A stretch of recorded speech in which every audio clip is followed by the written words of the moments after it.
Yo, what's up guys? It's LC Aquatics. Let's do another unboxing.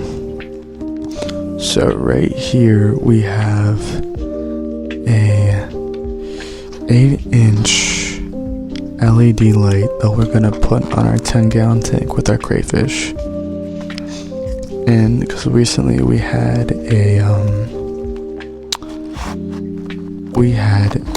light outage in the tank, so we had to buy a new one. So this is what we will be replacing it with. Yeah, just a quick update. This is a new tank. I have not recorded on the channel yet, and I forgot to film it, and I'm sorry. That's my fault, but yeah, enjoy the video.